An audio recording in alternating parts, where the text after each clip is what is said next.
Oh boy, Wyatt. Man, things are heating up. Not just with what we saw at Watkins Glen this past weekend, but in the Cup side and the playoff picture, things are so heating up. We got one race left. One spot left. Oh man, we got the whole batch for you. We've got the whole batch for you. Hello, ladies and gentlemen. Welcome to the 13th episode of GTN. We're in the teens now, Wyatt. Can you believe that? Yeah. We're in the teens. Oh, I cannot. This is getting pretty good. This is getting really good. I'm your host, Elijah Leonard, as always. Co-host, that's Wyatt Walker over there. And where do we begin, Wyatt? Do we start? Do we even talk about how dramatic both races were? Let's start off with the. I've seen both races, and both races were pretty good. Let's start off with the Xfinity Series. William Byron was one of the favorites. He qualified on the pole, and he had really good speed throughout that race. And who was number two most of that time? Ty Gibbs. Not gonna lie, Ty Gibbs had a really nice looking car. Kind of reminds you of that DeWalt paint scheme from way back in the early 2000s. It did. I just was not a huge fan of it. I don't know. Your thing's different. Your voice, your microphone's different. Oh, now there we go. Now it's good. Now. I don't know what's going on with it. Technical difficulties, but it's okay. Anyways, Not on my end. Anyways, they're actual technical difficulties because this man right over here, the only technical difficulty he'll have is with his hotspot or with his actual laptop itself that will just do absolutely poor with the internet sometimes. But No, that's not hotspot. That's actually the Wi-Fi here. The hotspot's actually making it better. well, the Wi-Fi is shit. Anyways, you get what I mean. This is an actual technical difficulty, but as I was saying before my mic so rudely cut me off, literally, Byron was the most dominant guy. Led 35 out of the 82 laps. Ty Gibbs led 10 laps less with 25. But I'll tell you who didn't even make it far. Justin Allgaier. honestly, that was so painful to watch. He wrecked on lap 4. Got loose in the S's, which... I mean, I knew the S's was a difficult spot on the track, but I didn't know it was going to be that slick. But yeah, Allgaier lost it. Simply, the car got loose. There's really no other way to describe it. It just simply got loose. And you really have no room for error or try to find a place to get off the track because you've got guardrails on both sides. You're not going anywhere. Yeah, except for into the guardrail. That was a bad turn. That was like a bad corner for like. That's just a bad corner in general because like even if you lose, like what happened with Allgaier, he got that. And there's been wrecks in the past that's been much worse. Oh yes. In that area or before it, my mind goes straight to. I think it was Runeman in the double zero. Yes. Yeah, 2011, man, that was horrible. But moving forward, let's fast forward into the present, 11 years later. So, the fastest guys out on the track, let's be real. Both HendrickCar.com cars. Yes, we saw double. They both were nose to tail. It was actually kind of funny to watch. But of course you had Allmendinger up there. Of course you had Gregson up there. Of course Ty Gibbs was up there. Sammy Smith, man. Let's talk about Sammy Smith here for a moment. We doubted this guy. We doubted this guy. In the ARCA race, led every single lap right up until the very last restart. Saturday, we had no idea how well he was going to do. We thought his inexperience was going to get the best of him. We were wrong. We were dead wrong. I will say this, and he will back, and I know for a fact he'll back me up. If Ty Gibbs goes up to the Cup Series next year, which starting to more and more likely be a high possibility, I think Sammy Smith needs to take his place. It has to be a good replacement. Sammy Smith has been. This is like what, his fourth or fifth start, right around there. And this is another great showing of how he is. Absolutely. He's in the Daytona race too, which I'm not a whole lot sure how the super speedway thing is, but then again, it's super speedway. Anybody can do well on super speedway. But nonetheless, though, racing itself, top notch. Despite the fact that yes, Cup driver won, but I'm okay with Kyle Larson winning, honestly, because he rarely runs Xfinity these days. Yeah. I mean, he doesn't run a whole lot in any of the lower series, unless if it was like World of Outlaws, which I know that's not NASCAR, but still, he'll do that on the side. But he doesn't do hardly races Xfinity at all. So how about we talk about how we got that win? So if I remember correctly, and if there's something I'm missing, correct me. On the front row, it was William Byron in the 17, and lost his name for a minute. Ty Gibbs? Yeah, thank you. Yeah. Ty Gibbs on the outside. Larson behind him. I think, I almost said Truex. I think Allmendinger was in row 2 as well. Yeah, he probably was. I can't quite remember, to be honest with you. I don't remember he was in row 2 or row 3, but he was there. Sammy Smith was around that area too. And we go into turn 1. It's already crazy how it is. Go through the S's. When we get to the bus stop, they are side by side. Ty Gibbs messes up. Yeah, they went into that bus. They just sent it into the bus stop, especially Gibbs. He lost it. That takes Byron with him. Larson takes the lead. And then, shortly after these two tangle, Byron gets into Ty Gibbs in turn 6. Byron was doing God's work right there. And at the very end of that, I saw in the screen, like in Larson's interview, in the back of the screen, you could see those two talking. Oh yeah. It's like I was looking at that more than I was Larson's interview. To be quite honest, at the very end where he won, I was really thinking Ty Gibbs was going to jump out of the car and go right after Byron. I was on my toes for a fight. I honestly was too, but and think about that. It was going to be the lead up till tomorrow. Yes, it would have been. At that point tomorrow. It would have been. It would have. That would have been fun to watch. But we get down to that, and Larson was able to hold off AJ Allmendinger. Larson wins. I think it's the first time the 88 won this year. Yeah, I think so. And that actually leaves every single junior motorsports car has won except Sam Ayer, who's been close. Several different occasions. Even a part-time. But Sam Ayer is one of the fastest junior motorsports. Yes. He's been up there a lot. You can't count him out. He's going to get a win here soon. He will. 1,000,000%. But let's go through the finishing results here. Again, as we said, Kyle Larson got the win. AJ Allmendinger finished second. That's going to be funny in the future once we get to there. Sammy Smith, as we mentioned, was the guy we didn't think, and now we can't. He's now becoming more and more of an underdog.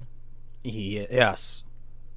Sammy Smith, I could see. I've never cared about some drivers skipping trucks and going up there, but there's some that actually works. And Sammy Smith is one of them. And I hate this. He may not like this, but Ty Gibbs is another one too that was actually a success as well. But then again, there's differences between two of them. Yeah, because Ty Gibbs got handed everything. Sammy Smith worked hard. Yeah, Noah Gregson, the new GMS guy, is not finished 4th place. Kaz Grala for Big Machine, got a good top 5. I'm really As we impressed with mentioned, that. yeah, as we mentioned, Sam Mayer, 6th place. Riley Herbst's a good top 10, not bad for him. Sheldon Creed, a much needed top 10. Josh Berry came at the very end. Not really a road course guy, but came up, good night. And Jeremy Clements, he was the guy that Allgaier was racing with when he spun. Yeah. That's the guy he was racing with, and he got a top 10.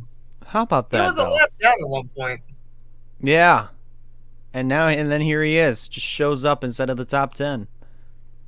That was a pretty good performance by him. Mm-hmm. Cole Custer, get 11th. Stephen Parson. Didn't he? No, it's Balicki that had it. Never mind. Parsons with a good top 15 finish. Actually, top 12 finish. Not bad for him and for that team. Ryan C. comes on 13th. Timmy Hill, 14th. Connor Mosack, top 15. Good run for him. Landon Castle, 16th. 17th, Josh Balicki in the most funniest paint scheme I've ever. Yes. Funny and ironic paint scheme. The funniest one-off race for a sponsor I've ever seen. Anthony Alfredo, Andy Lally. He's had the issues in that race. I think we were expecting better out of Andy Lally. Yeah, to be honest, yeah. I was thinking he would probably be up there with Cole Custer, who was his teammate at this point. But still, like, that kind of sucks. But then again, for the 0-8, expected. It's kind of an expected performance.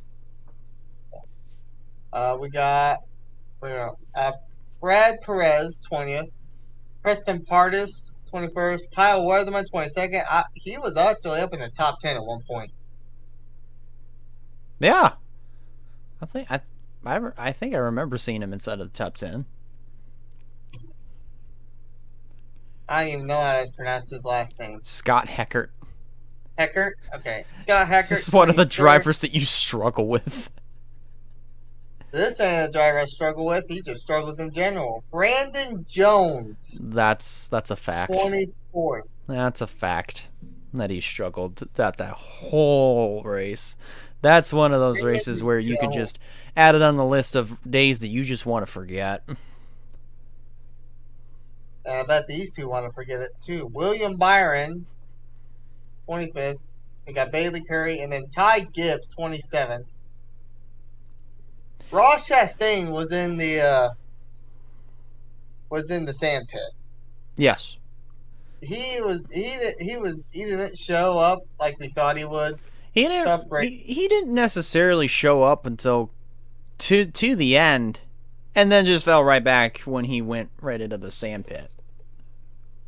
Blaine Perkins, where I believe he needs to be, placing Brett Moffitt. Austin Hill. This guy I'm disappointed in. Yeah. I realized he was going to have a really good day. I forgot what happened to him. Oh wait, no, it was a broken track bar. Yeah. It was broken axle, broken track bar. Something was broken on that car. Which that disappointed me because I really had high hopes for Austin Hill here. Yeah, absolutely. He would have been a contender. What would have been a really good contender for the win. But to his benefit though, he is locked in. He's safe. Yeah. This finish will not affect him whatsoever. Yeah. And then you got Daniel Hemrick, who went into the. I guess he hit the curb wrong or got loose out of the bus stop and then just went straight. He went into that honestly. Just the way that he went into the wall, the tire barrier, just completely caved it in. Well, dug it up, went underneath it, which that was crazy. But still, really glad that he got out and he's okay. But still, that was bad. Brandon Jones, another bad finish. He had an axle issue. Mike Snyder. I actually do not remember what happened to Mike Snyder. He, I know, let's see, if I remember I know. Chris correctly, Bryant had that drive shaft issue. I think what happened to Myatt Snyder was I think he had an accident on the front stretch coming on turn 7, if I remember correctly. I don't remember, but he had an accident. That is a fact. It is listed right here in the finishing order. But I think what happened in his little deal was I think he had an incident in turn 7, if I remember correctly. I could be wrong. I'm sure somebody will correct me, but yeah. Anyways, Alex LeBay crashed at the bus stop. Patrick Gallagher, same place. Jeff Burton, just more and more going downhill. more. Oh, he tangled. Oh no. Now that I remember, Jeb Burton and Myatt Snyder tangled in the bus stop. That's right. I think that's where that came from. Yeah. Okay. But then I think there might have been a second accident. But anyways. And then at the very end got just no better. Yeah. If you go, go ahead. That was severe pain. Now, if you go to the point standings, which now should be up on your screen. Look at there. That's the one thing I forgot to mess with, but it'll be fine. So we got the list right. Got the Xfinity list right there. This is all custom that I made, all highlighting different colors and stuff. I will show you some of them here shortly. Some are different than others. Reasons why. But if you look here, this is my little playoff grid. Ty Gibbs, of course, is the highest with 5 wins. AJ Allmendinger is still the regular season points leader by let me look over here. By 61. He's still 61 points ahead of Ty Gibbs with being the regular season champion with only a few races left to go. Yeah. So you got Allgaier, Gregson, Barry, Hill, Brandon Jones, and then Riley Herbst is 129 ahead. Actually goes ahead of Sam Mayer, who's 125. Daniel Hamrick, 67. Landon Castle, 50. Ryan Sieg, 39, ironically, to his number. This is where it gets interesting. Sheldon Creed's starting to come up, but Ryan Sieg's starting to go down. Yeah. Sheldon Creed gets a good few more races. I think Creed might be ahead of Sieg close to the end of this. There's a really good chance of that. I mean, let's be real. I am starting to notice that Sheldon Creed he's really starting to come into his own. Like now I think he's starting to slowly shift some momentum into his favor, and now he's starting to get up there. He's actually starting to compete a little bit more. Not to say that he hasn't been doing that throughout all this year, but I think we're starting to see him come into his own, become that Sheldon Creed that we knew going into like the 2020 season in trucks. Because let's be real, 2019 in trucks, not the best year. It took him a while to start taking off. 2020, Truck Series champion, won 3, 4, 5 races. What felt like, and then, of course, this year could be a little bit similar, but then at the same time maybe not. But he's getting up there. Sieg is in trouble. I really hate to say that because Sieg is probably one of the underdogs coming into this thing because, of course, it's his own team, first of all, but at the same time, it's just he's somebody that you rarely see up at the front, but, I mean, on a near daily basis. Yeah, you'll see him up there probably around top 10 every so often, but he's kind of there. I really don't know. I really don't know where else to go with that, but I think Ryan Sieg And here's something I want to mention. is kind of in the danger zone. I'll bank off with you. And here's something I want to mention. Every year is different for Ryan Sieg. Yeah. One year he's good, next year is bad. This is a good season, but it's starting to turn into a bad. It's kind of going the other way and not in a good way. So, but yeah, Creed for sure has a chance. Like he's still got time. Anthony Alfredo is a long shot. Yeah, but Clement he might still be able to make it on points, but Jeremy Clements and Brandon Brown, Daytona is their only chance. Anytime after that, yeah, it's a no-go. Yeah, and the next 2 races are Darlington, and actually next 3 races. So 22, yeah. Next few races is Darlington. They're not racing. No, they're not racing Kansas. It's Darlington and Bristol. Yeah, so I think Bristol. What is that? Bristol's their regular season finale. Yeah, it is. Yeah, that's the regular season because in the Truck Series, Kansas is their final for the round of 8. Yeah, round of 10. I'm sorry. Round of 10. We still got another month to go till we get to that point. Anyways. But yeah, also if you want to look at the color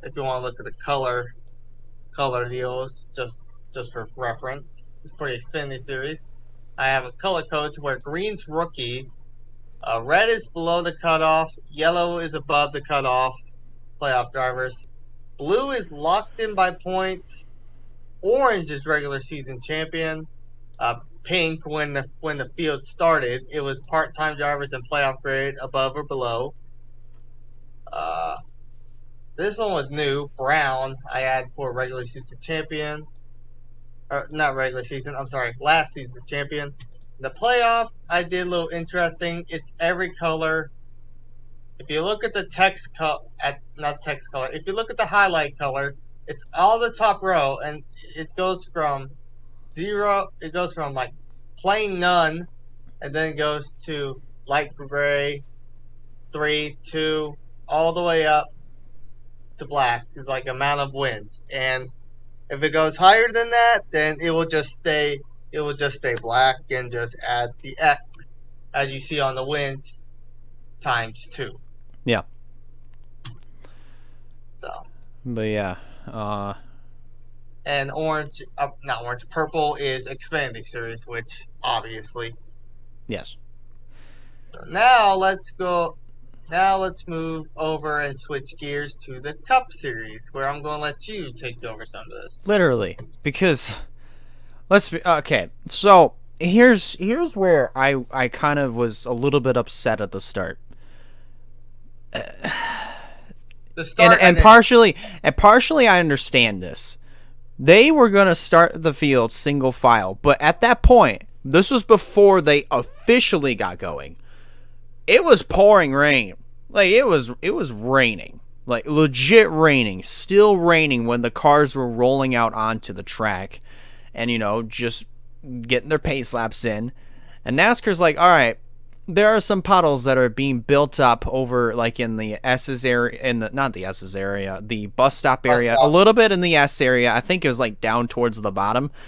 So brought the cars in, and they let the jet dryers have at it. The sun started slowly coming out, which I was kind of like, dang it! I really wanted to see them race in the rain. I really wanted to see it, but the track was still wet. So they started off with a wet track, right? So, that was all right. But then the rest of the way, they went back to their slicks, and that's how it was the rest of the way, which I was kind of bummed about it because I wanted to see them start in the rain, the pouring rain.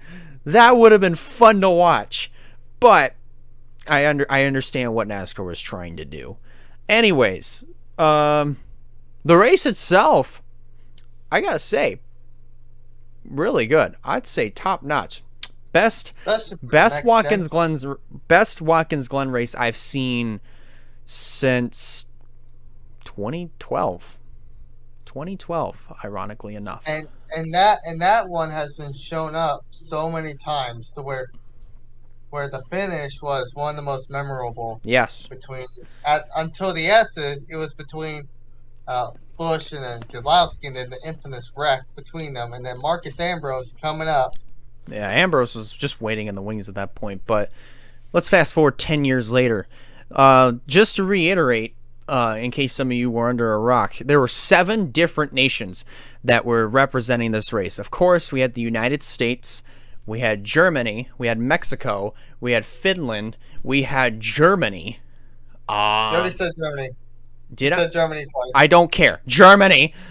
So yeah, Germany, Finland, Mexico, Russia, England, and the Netherlands. All were represented in that race.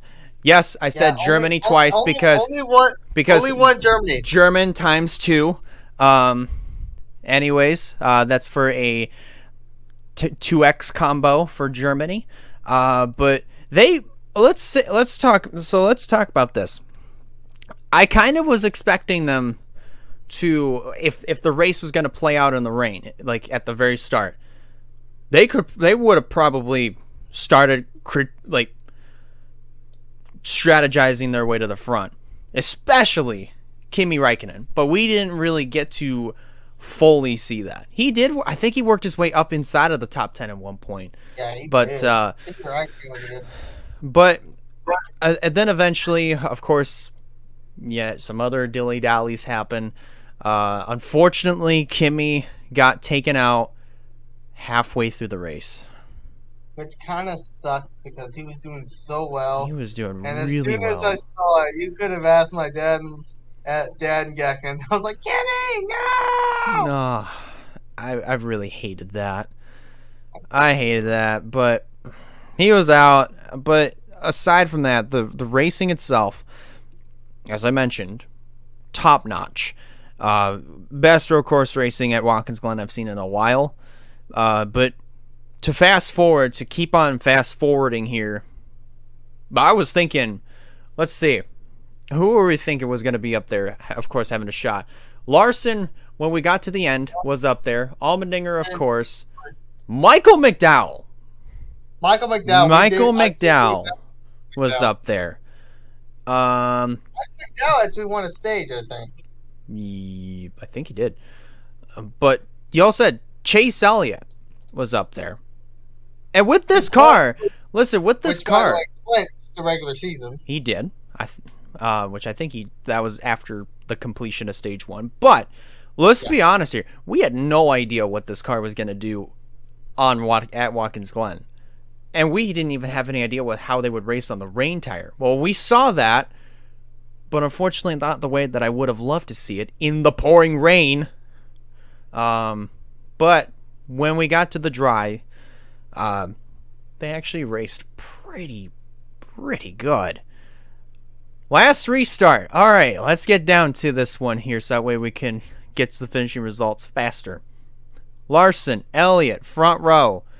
You go into turn 1.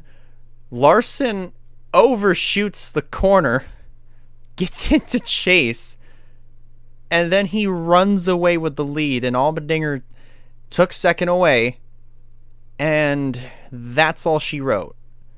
And I want to point out something.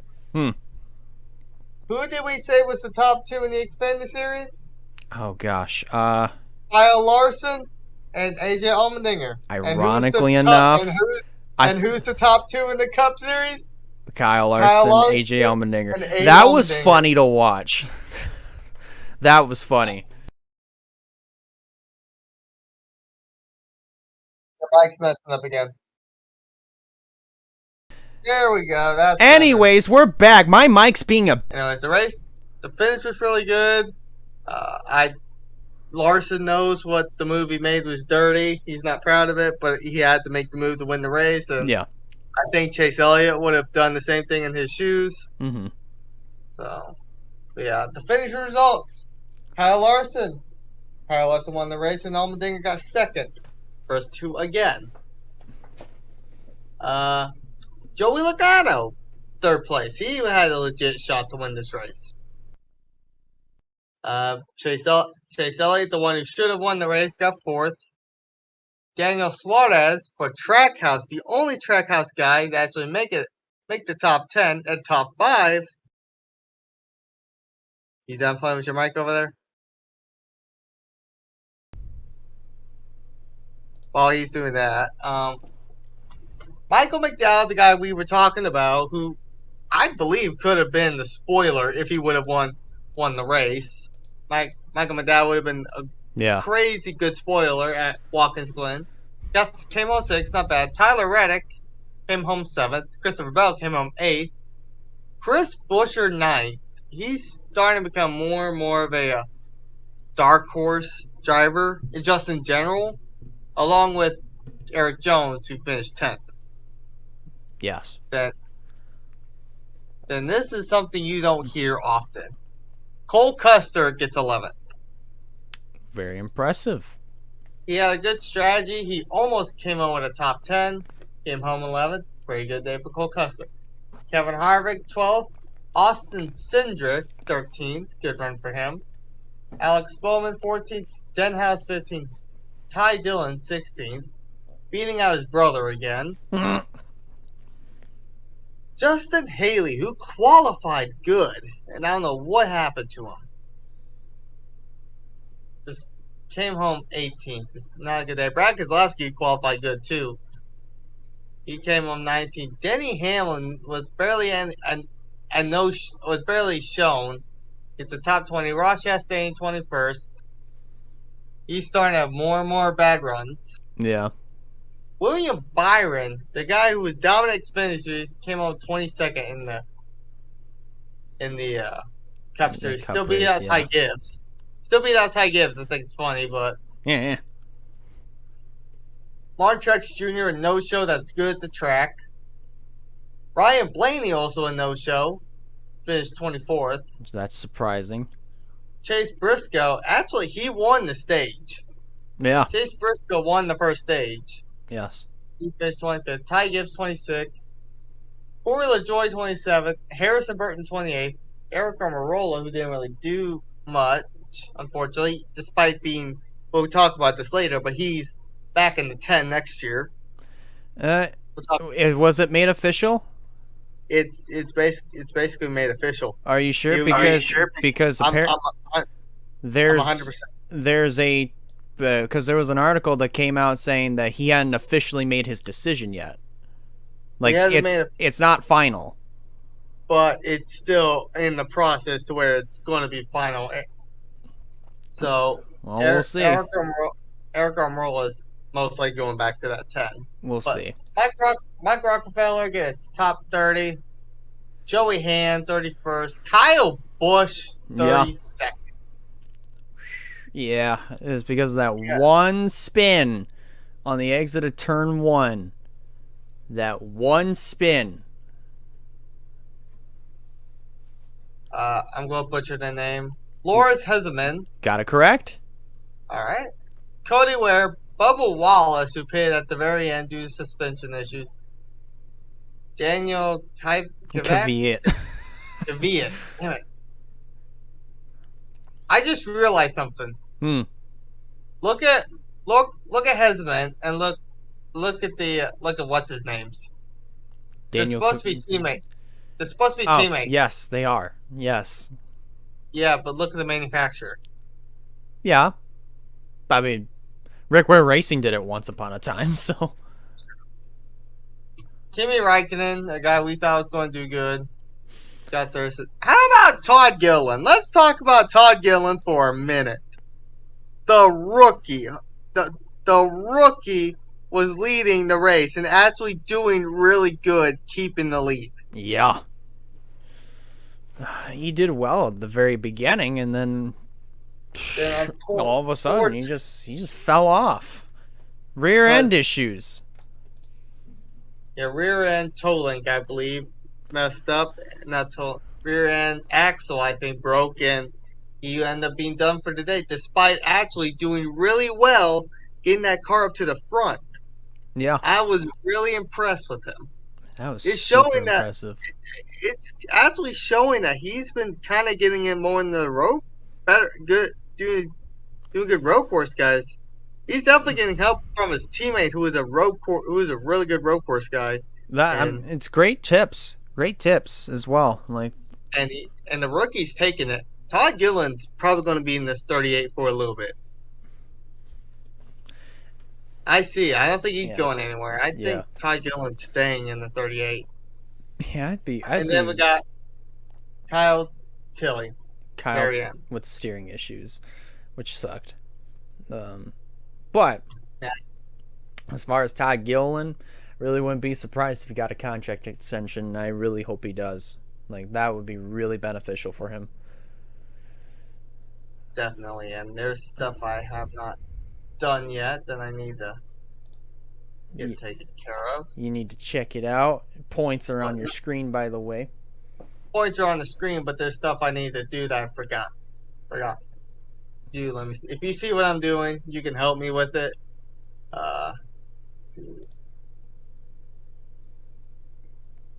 Where are you? Cup Series. Oh, well, I don't see what you're doing. Oh, I see you. Right? No.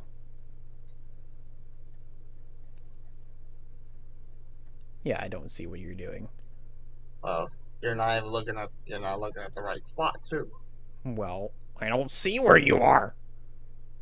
Look down and around and you'll see.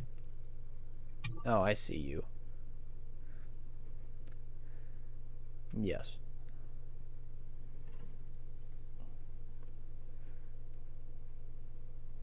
Well, now I'm looking in the right spot. And now I have videographic evidence to back me up. If you haven't figured out what I'm doing yet, I'm locking in the on the driver's side. I'm putting in the blue, which is the lock in. Yeah. Which is in the lock in next round. I actually need to put the color. What's the color? It's blue, right? Here.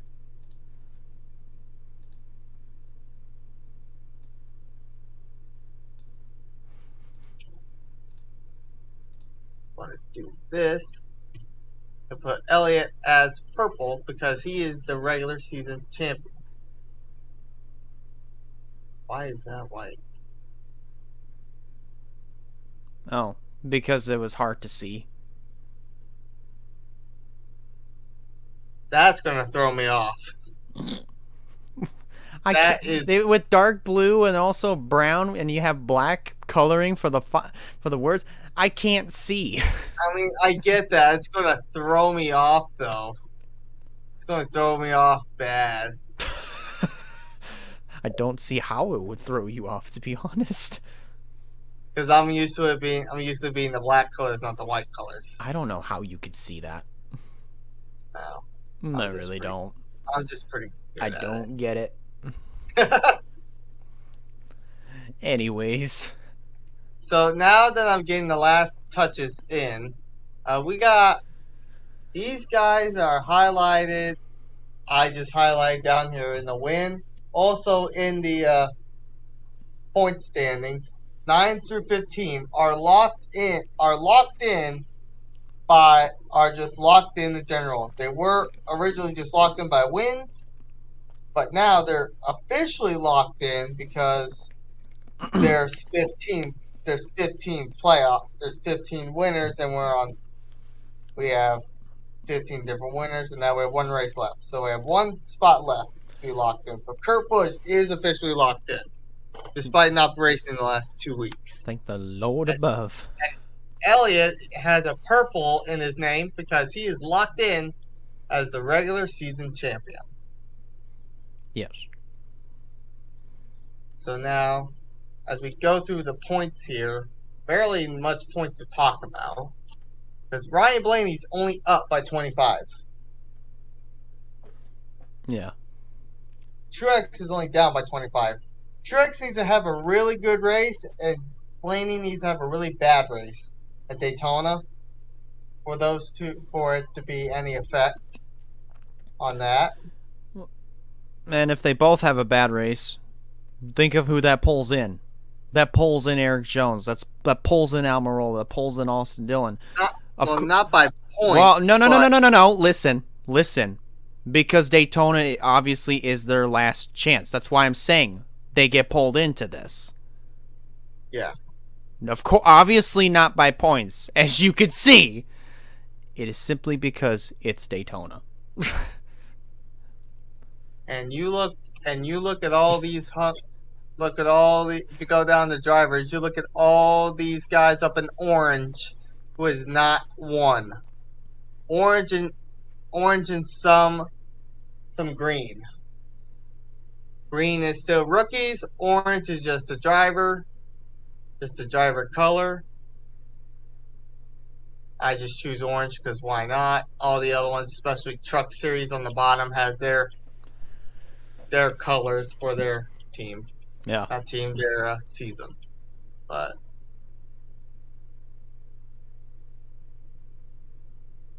yes. Yeah, this is going to be interesting coming to Daytona. There's some guys I look at as guys who could do it, but there's also guys like I have no faith in. Yeah. That's in the top 30, and we'll get to that once we talk about Daytona. But this is going to be interesting. Final race.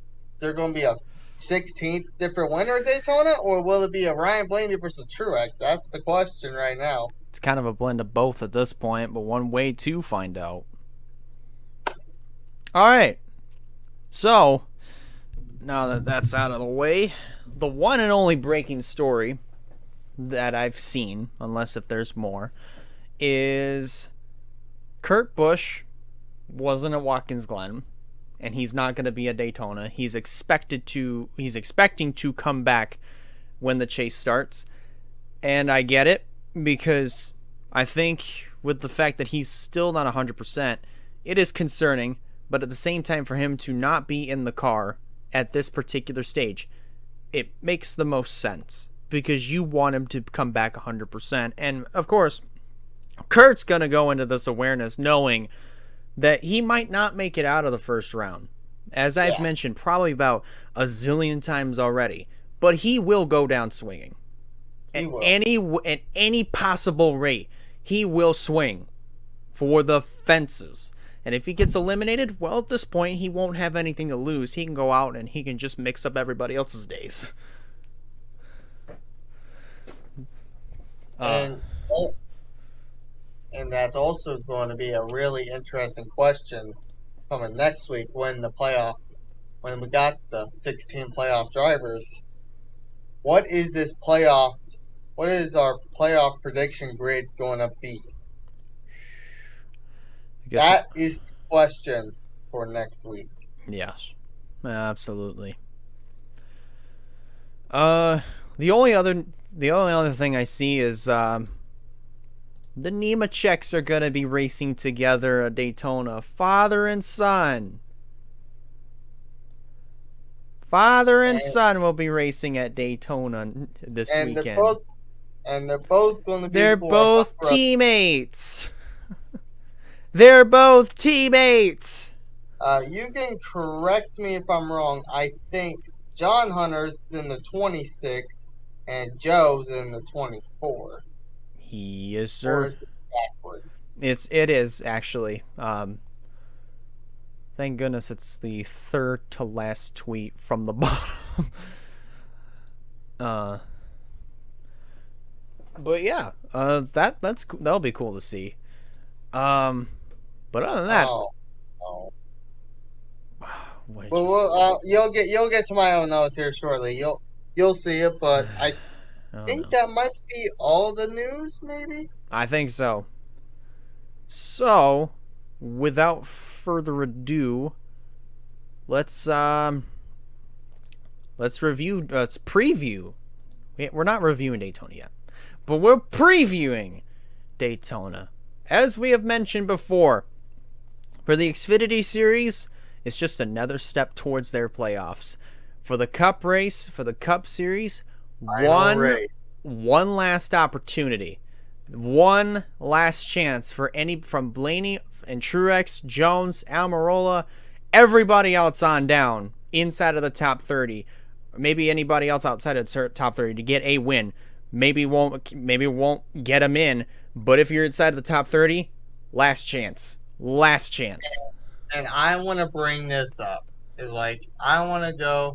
That's what I need to bring the actual points things on NASCAR.com up on this one to help me out with this. But if you look from Arntrix down, there's some drivers that are obviously obvious eyes, but there's some that are like obvious do not look. Yeah. Like in my mind, there's 4 that are obvious do not look, which is Harrison Burton, Ty Dillon, Todd Gillen, and Cole Custer. Yeah. So I'm thinking about putting Austin Dillon in that list too, but I don't know yet. Yeah. And unless he can scrounge out, no, Corey LaJoie cannot scrounge out that many points to get by Todd Gillen. So yeah, Corey LaJoie, Cody Ware out. Yeah. Actually need to take his name out of the whole thing in general. So. But yeah, all right, Wyatt. We're at Daytona. As we mentioned, one last time for the one last go round in the regular season for the Cup guys. Last chance for any of the top 30 to get into the chase. Anybody from Blaney on down, that is. And for Xfinity, it's just another step towards the chase. What do we expect? Craziness and big ones.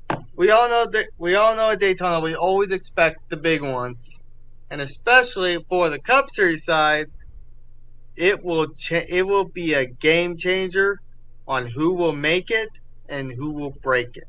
Yeah.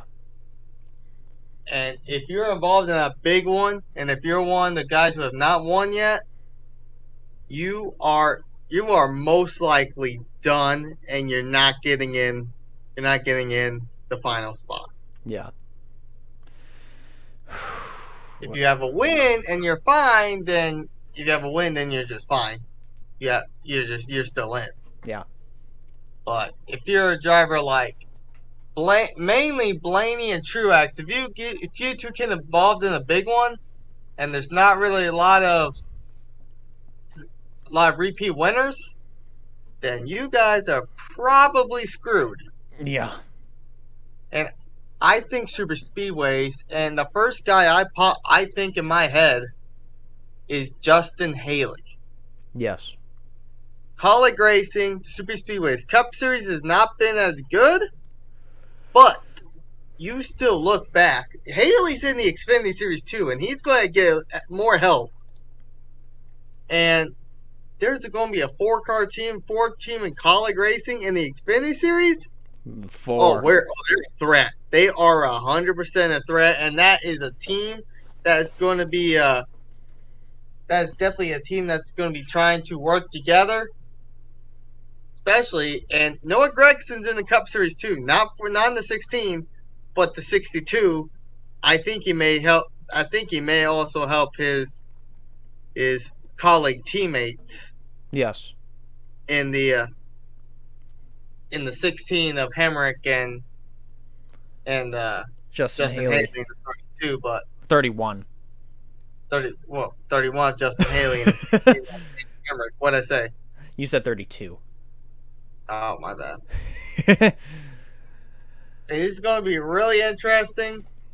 Like I said, I eyeball Justin Haley as a guy in both series. I eyeball Bubba Wallace second in the Daytona 500. Definitely a threat. Mm-hmm. I eyeball Eric Almirola. Pretty good at super speedways. Eric Jones won the 2018 Daytona. Buscher and Keselowski won the duels. Michael McDowell won the Daytona 500 last year. Stenhouse won both Dega and Daytona in 17. Yeah. These are guys you just gotta keep your eye on. There's not just one. Ryan Blaney. He won Daytona last year. Absolutely. Yeah. And he almost won the 500. He was close. These are guys that you really should be keeping your eyes on, without a shadow of a doubt. I don't know exactly what to really expect. Of course, I mean, obviously, we're going to see a bunch of chaos. That's a given, and that's a fact. Big one? We barely saw a big one in the 500 this year with this car. He saw a few. But it wasn't, not like, when I say big one, I'm thinking like dozen or more at Daytona. But well, at that point, they were trying to make sure they didn't wreck the cars. Yeah, but that's kind of really. They're really good cars. They're really nice looking cars. But then again, trying to avoid a big one happening is really hard to do at a place like Daytona or Talladega. So Talladega, we had the big one. Yes, like that proves my point. It's really hard to try to prevent it from happening. Uh-oh. Did his... Oh. There we go. He froze for a moment. Why am I paying? What happened to my hotspot? His hotspot turned cold. Very funny. You now got a cold spot.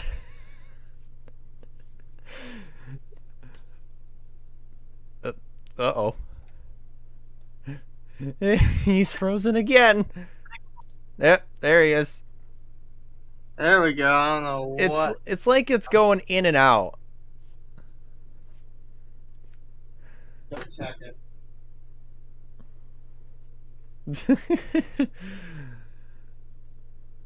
I mean, it's working now, so can't really check it much, but yeah. But no, like as well, there he goes. Turns off the light. Here he comes back. Very funny. Anyways. But no, as I was saying, like that proves my point. Like, it's really hard to prevent a big one from happening at places like Daytona, Talladega, or Atlanta, if you want to count Atlanta, which I don't, because it's not a super speedway. It will never be a super speedway, no matter how hard NASCAR, Fox, or NBC try to push for it to be a super speedway. It's not, and it never will be. So if any of you people that think that Atlanta is a super speedway, you can politely, absolutely politely, keep your opinion to yourself and actually go tell it to people that actually will agree with you. So I would say worse, but then again, this is a kind of like a PG/PG-13 podcast, and I think what I did with my microphone proves it. So somewhat. Anyways. But let's go ahead and shift gears into predictions. Here we go. This is where the real spice is added into this taco. So here we go. Driver to win. Obvious. Driver to stay away from is the guy that is the driver. Well, driver to stay away from is basically the guy that it just I forgot my description of driver to stay away from. It's just basically the driver in which we're coming up to a track where, you know, they don't like, or a track in which they just suck at. Dark Horse is the exact opposite. I completely forgot my description on the driver to stay away from. I'm gonna have to go back and listen to myself. But you get what I'm trying to say, though. Driver to stay away from is just the guy that just isn't doing the greatest as of recent weeks, or just altogether.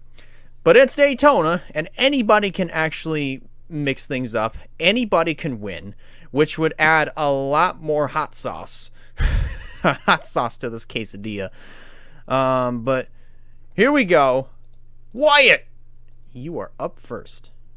And this does not help at all at the fact that there are 43 cars, and there's a whole bunch of guys who can easily make their way in. And I already can tell one person who's not making their way in is Natalie Decker in the 5. Which is why I said, oh no. Oh. Yeah, I see. But I'm going to do something interesting. My dark horse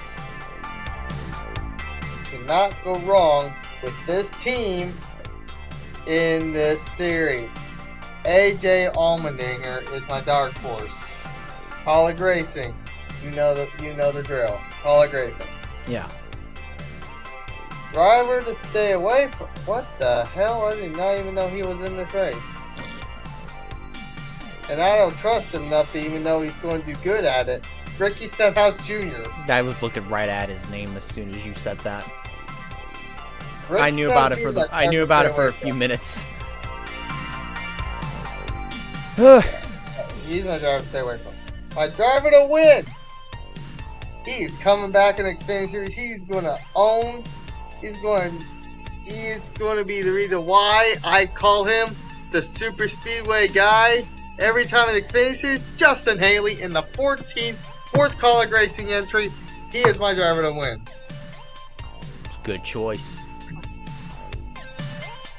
Now for the Cup. Also, for some reason, if he don't make it in, it's like if it's a rain delay and they can't have that, it's an open car. So if he don't get it in for some stupid reason, Austin Hill. But we'll get to that bridge when we get there. Now, Daytona, the Cup Series. This is where it gets interesting. I'm going to skip ahead to stay away because I mentioned one of their names and I am true to my word on how I think the Super Speedway is going to go for them. Cole Custer. Oh, yeah. Because I don't see, even in the even Xfinity, I've never seen Cole Custer be a huge factor in super speedways. So I'm not a positive with Cole Custer. I'm just going to go ahead and get that off the bat, make it easier. I don't have faith in Cole Custer. Yeah. But my dark horse, on the other hand,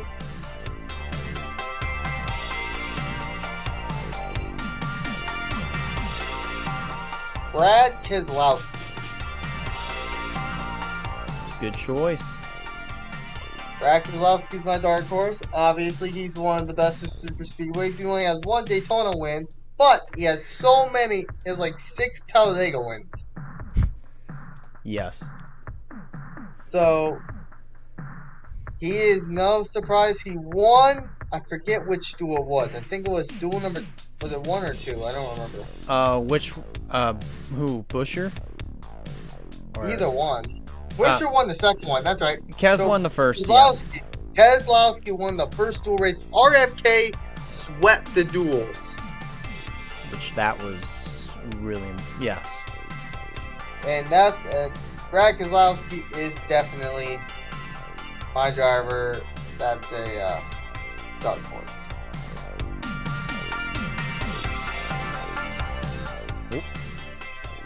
Uh-oh. And I have to think about myself. And I have to ask myself, and you might ask yourself too, do I pick a driver who I think is going to be the 16th different winner to beat out both Blaney and Truex? Do I think it's one of those two, or do I think it's a repeat winner and the final place will be decided with Blaney and Truex on points? Yeah. And I hate to say it, but I think it may come down to a 16th winner. Yeah. Which 16th winner? I have no damn clue.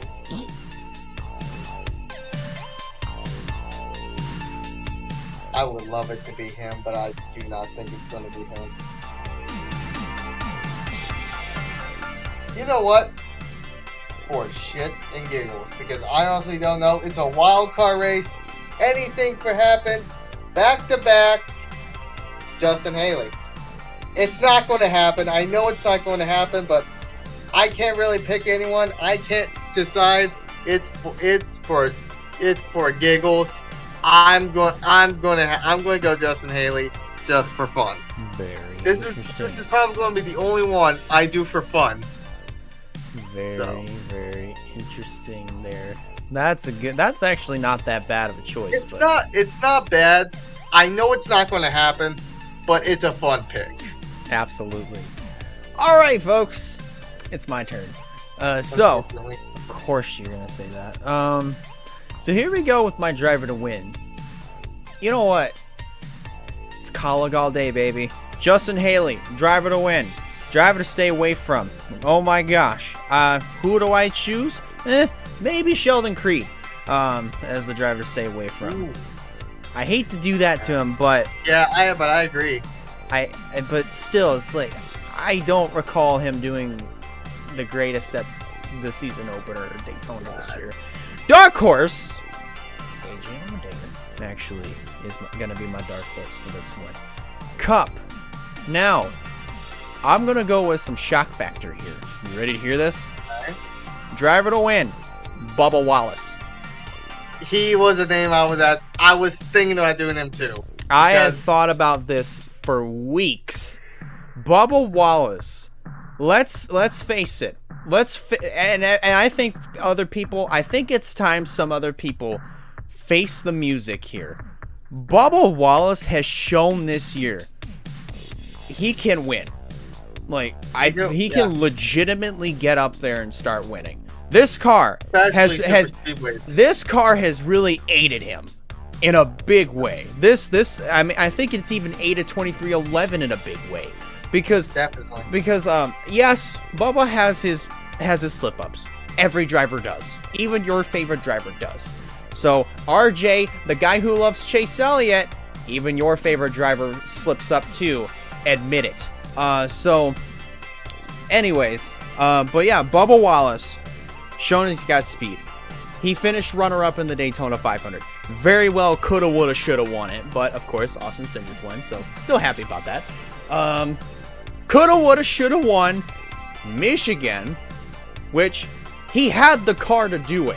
He did. He led the opening part of that race. We were there live. We saw it. We saw the kind of gap he was putting on Logano at first, but then eventually it turned into Kyle Busch. But we saw the gap he had. And then Toyota had that one. I was thinking about him too. Yeah. So that's not a shock factor for me. That was another guy. I was almost thinking about picking him to win. Yeah. But I do like that pick. I do agree with that. Here's my driver to stay away from. And I kind of hate to do this to him. He's locked in here regardless. Ross Chastain. His aggression. I mean, don't get me wrong. It's good, but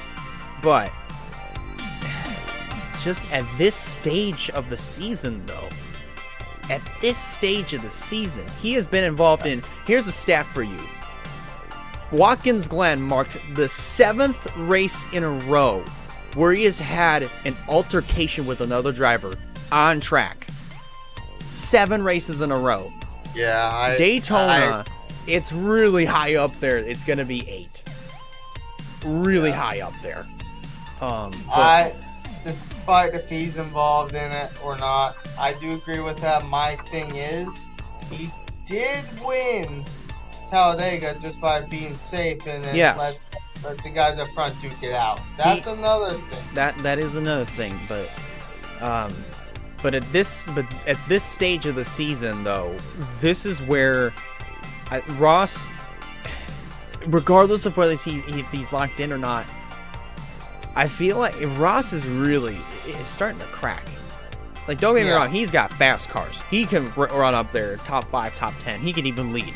Like, he led the opening part of Richmond this past week. But the week before Watkins Glen, to clarify. But still, his aggression just will... 100% get the best of him at this particular stage of the season, where everything to other drivers that are not in via win, or drivers that are trying to get in, which it's a very small window. We all know it. It's gonna affect them in a big way. If Ross puts the pedal to the metal a little too hard, if you know what I mean. Not saying that Ross won't potentially win, because it's there. He probably could win. Will he run well? Yes, but I'm saying he's the driver to stay away from because of just all the shenanigans that he's been getting himself into. I see that. Dark horse? I know a funny one, but I'll screw him over again. No. If you guys want clarification what I'm talking about, we'll go back to that Ross Chastain win at Talladega, but a few laps before. Here's my dark horse. I think this one you will 100% agree with me on. Justin Haley's my dark horse for this one. Let's face it. Again, the stats at super speedways on the Xfinity side show it. This guy, some in the Cup, but this guy pulls off something that hadn't been done since Dale Jr. back in the late 90s. Something that hadn't been done in almost 20 years, or over 20 years at this point. And you can't say it's luck either. No. The first time he won Daytona 2020, Talladega, he won his first race in the Xfinity Series in 2020 at Talladega. That I thought that was going to be something. And then he backed it up with Daytona. Then Talladega. Then another Daytona. Which that would be 4 wins? 4 wins altogether in Xfinity? It would have been 5 in 2018 had he not gone just a few inches, get his left side a few inches below the double yellow line. It should have been 5, but it's their call. And he is still one. You cannot count him out.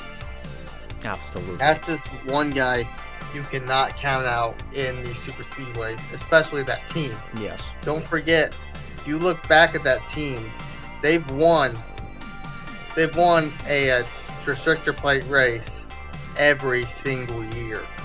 Going back to Ross Chastain in the 16, back in 19.